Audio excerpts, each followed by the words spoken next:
एक बार वेट करना है सर। इसके बाद कैनरा बैंक जरा लेकर के आइए, जरा कैनरा बैंक कैसा लग रहा है आपको, और बैंक ऑफ बड़ौदा पीएसयूज में क्या अभी एक्सपोजर लेना चाहिए या नहीं लेना चाहिए? कैनरा बैंक में जब 90 के ऊपर गया था तो ऐसा लग रहा था कि शायद 100 के लेवल को टेस्ट करेगा। छोटा शेयर में बहुत लोगों को का इंटरेस्ट भी होता है, क्या अभी खरीदारी की जा सकती है कैनरा बैंक में? नहीं, वैल्यूएशन के हिसाब से मुझे लगता है कि जैसे कि बैंक निफ्टी इतना वॉलेटाइल है तो पोटेंशियल है और डाउन का। सो अभी 87 के आसपास चल रहा है। मुझे लगता है एक बार अगर आपको 82 के अराउंड मिलेगा ना, वो अच्छे से वैल्यूएशंस पे रहेंगे, तो उस टाइम पे आपको सोचना चाहिए, क्योंकि लगातार लास्ट जो एक डाउनफॉल हुआ था उसका भी देखिए आप, ऑलमोस्ट जो लो है 80 के अराउंड ही। सो मुझे लगता है एक बार आपको वेट करना चाहिए। और बैंक ऑफ बड़ौदा अभी काइंडली 230 के अराउंड ट्रेडिंग हो रहा है। बैंक ऑफ बड़ौदा में वीकली बेसिस पे एक ब्रेकआउट आया है। सो मुझे लगता है एक बार ये जो ब्रेकआउट है 235 टू 40 तक जा सकता है, लेकिन यहाँ पे भी फ्रेश बाइंग मैं नहीं करना चाहूंगा, क्योंकि फ्रेश चार्ट में और पोटेंशियल है, क्योंकि मार्केट इतने स्पीड से तो रिकवरी नहीं होंगे। लेकिन ओवरऑल अगर मैं इन्वेस्टमेंट के पर्सपेक्टिव से देखता हूं, तो इन्वेस्टमेंट के पर्सपेक्टिव से अगर आपके पास 100 रुपया है, तो जो तीनों बैंक में मैंने बात किया, यहाँ पे आप 20 रुपीज से 25 रुपीज इन्वेस्ट कर सकते हो। बाकी बाद में करना, अभी नहीं। आपका फेवरेट बैंक कौन सा है? अगर बैंक में पैसे लगाने हो तो अभी आप किस में लगाना चाहेंगे आज की पॉलिसी के बाद? देखिए, मुझे लगता है कि लीडर के साथ जाना चाहिए, एसबीआई के साथ जाना चाहिए, क्योंकि एसबीआई एक बहुत ही प्रॉमिसिंग स्टॉक रहा है और जितने रिटर्न है एसबीआई ने जनरेट करके दिया, तो मुझे एसबीआई एज ए पीएसयू मुझे बहुत ही अच्छा लगता है, क्योंकि लास्ट 4 से 5 साल का रिटर्न देखेंगे, जबरदस्त रिटर्न दिया है। सो एक बार अगर यहाँ से 30-40 रुपीज नीचे मिलता है एसबीआई, तो मुझे लगता है जिनके पास ऑलरेडी है वो भी एवरेज कर सकते हैं और फ्रेश एंट्री भी यहाँ पे लेना चाहिए। नहीं, प्राइवेट और पीएसयू मिला करके आपके पसंदीदा शेयर कौन से होंगे बैंकिंग के, जिसमें आप अभी फ्रेश बाइंग की सलाह दे रहे हैं सर?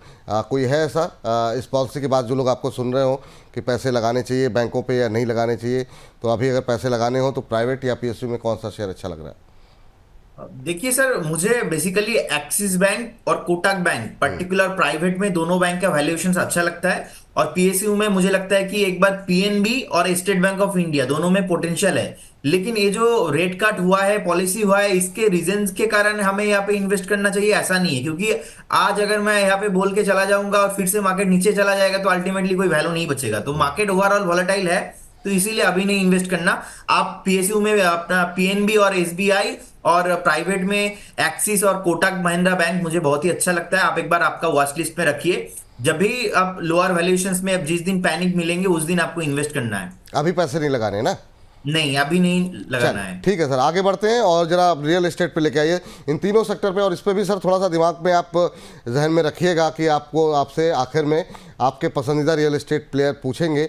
रियल एस्टेट की पिछले के कुछ दिनों में काफ़ी अच्छी खासी पिटाई हुई है। अभी क्या स्ट्रेटजी होनी चाहिए ब्याज दरों की कटौती के बाद? सबसे पहले तो डीएलएफ पे ही आपका व्यू जानना चाहेंगे कि अभी क्या रहेगा सर आपका। गोदरेज प्रॉपर्टीज़ में काफ़ी बीच में मूव एक अच्छा देखने को मिला था, बहुत सारी खबरें भी रही हैं, आज 1.5% नीचे है। डीएलएफ और गोदरेज प्रॉपर्टीज़ ये कैसे दिखाई दे रहे हैं सर आपको? देखिए, डीएलएफ में ना वीकली चार्ट में एक फ्रेश ब्रेकडाउन आया है सर। जो ये ब्रेकडाउन, मुझे लगता है कि यहाँ से और 50-80 पॉइंट नीचे चल सकता है। ये बहुत ही खराब हुआ है। 620 के नीचे एक ब्रेकडाउन आया है। जब तक 620 के ऊपर फिर से क्लोजिंग नहीं देगा, तो डीएलएफ के लिए बहुत खराब है। लेकिन लॉन्ग टाइम फ्रेम में मुझे लगता है अच्छा है, क्योंकि ये जो रेट कट है directly real estate and consumption, NBFC, banking, ये चारों सेक्टर में डेफिनेटली देखने को मिलेगा। लेकिन अभी डीएलएफ जो 620 के नीचे ट्रेड कर रहा है, ये बहुत खराब हुआ है।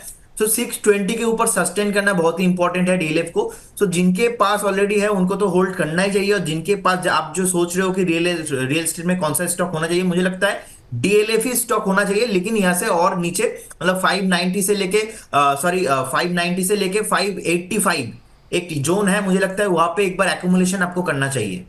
चलिए 585 के आसपास। इसके अलावा सर जैसे कि शोभा है या फिर गोदरेज प्रॉपर्टी है, इनमें कहीं कोई जगह आपको दिखाई दे रही है रियल एस्टेट के अंदर जहां पर बाइंग की जा सकती है? लोढ़ा डेवलपर्स में काफ़ी सारी खबरें रहीं बीच में मैक्रोटेक डेवलपर्स को लेकर के, उस पर ज़रा एक बार चार्ट पे नज़र डालिएगा। कुछ एक ब्रोकरेज हाउसेस की यहाँ पर पॉजिटिव रिपोर्ट्स भी निकल करके आई है। ये 2-3 जो शेयर हैं, क्या यहाँ पर कोई एक्सपोजर होना चाहिए या नहीं होना चाहिए? देखिए बेसिकली जो गोदरेज प्रॉपर्टीज है यहाँ पे अच्छा लगता है मुझे गोदरेज प्रॉपर्टीज भी। लेकिन यहाँ पे जो एक बहुत ही नीचे आ चुका है एक्चुअली 3380 से आप कहाँ पे आ गया 1946 पे अभी ट्रेड कर रहा है। सो मुझे लगता है मेक और ब्रेक लेवल पे है। डीएलएफ में एक फ्रेश ब्रेकडाउन अभी आया है लेकिन गोदरेज प्रॉपर्टी में आया नहीं, वो आने वाला है। सो जो गोदरेज प्रॉपर्टी का सपोर्ट है ऑलमोस्ट 1930 के आसपास है, मतलब यहाँ से ऑलमोस्ट और 20 पॉइंट नीचे। सो अगर यहाँ से 20 पॉइंट नीचे एक बार क्लोजिंग देता है तो गोदरेज प्रॉपर्टीज और थोड़ा टाइम के लिए खराब हो सकता है। देखिए ये जो रेट कट हुआ है इसका एक इफेक्ट भी रियल एस्टेट में आने वाला है, लेकिन इसका मीनिंग ये नहीं है कि एक दो दिन में ही आएगा। तो चार्ट में फ्रेश नेगेटिव मोमेंटम है, तो इसीलिए जिनके पास है आप होल्ड कीजिए और फ्रेश इन्वेस्टमेंट यहाँ पे अभी नहीं करना चाहिए।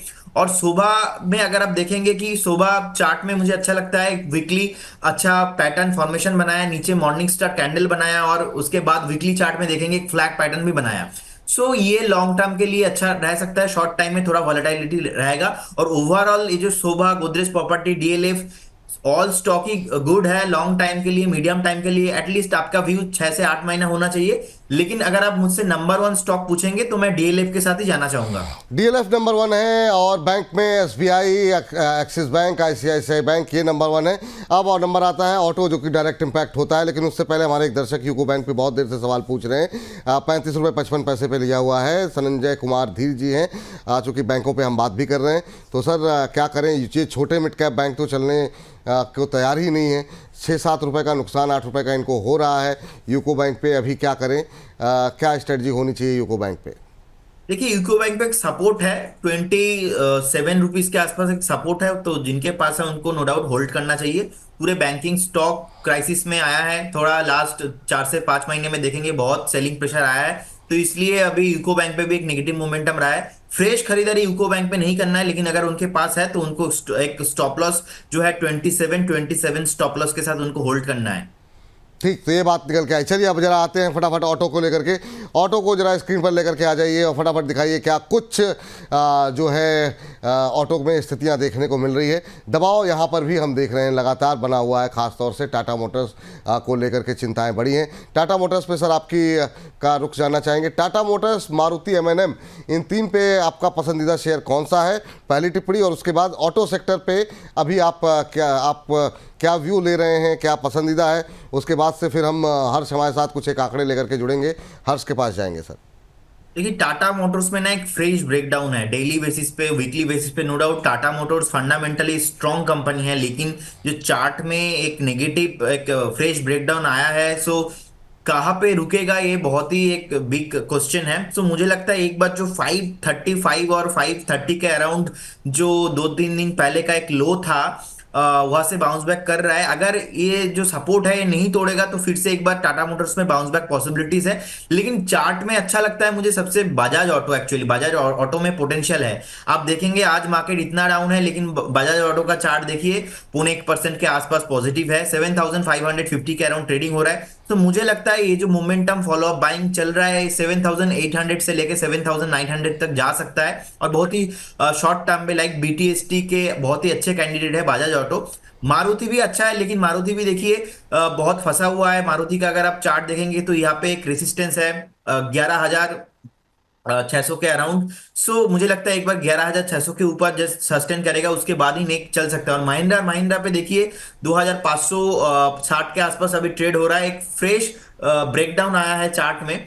सो मुझे लगता है एक बार वेट करना चाहिए। यहाँ पे भी ज्यादा हड़बड़ी नहीं करना चाहिए। आइशर मोटर भी मैं आपको बता देता हूँ, देखिए आइशर मोटर का चार्ट भी बहुत अच्छा है लॉन्ग टाइम फ्रेम में, लेकिन शॉर्ट टाइम फ्रेम में तो वॉलेटिलिटी है। लेकिन जितना अच्छा चार्ट बजाज ऑटो में है कोई अदर ऑटो स्टॉक्स में अभी नहीं दिख रहा है, बजाज ऑटो सबसे अच्छा लग रहा है।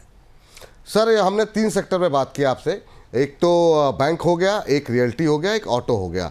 अब चूंकि हम इस सेगमेंट को क्लोज कर रहे हैं तो चलते चलते ये तीनों के बेस्ट, मतलब तीनों को मिला करके 2-3 शेयर जो आपको सबसे अच्छे लग रहे हो। देखिए ऑटो में से मैं बजाज ऑटो के साथ जाना चाहूंगा, और रियल एस्टेट से मैं डीएलएफ के साथ जाना चाहूंगा। बैंक में से पीएसयू में एसबीआई, और प्राइवेट में कोटक बैंक के साथ अभी मैं जाना चाहूंगा। चलिए, तो ये वो 3-4 शेयर हैं जहां पर कि इस गिरावट में आप जो है निवेश कर सकते हैं। निवेश थोड़ी सी लंबी अवधि का रखें, क्योंकि बाजार में वोलेटिलिटी काफ़ी ज़्यादा है और इसका आप ध्यान रखें तो बिल्कुल ज़्यादा बेहतर रहेगा आप लोगों के लिए।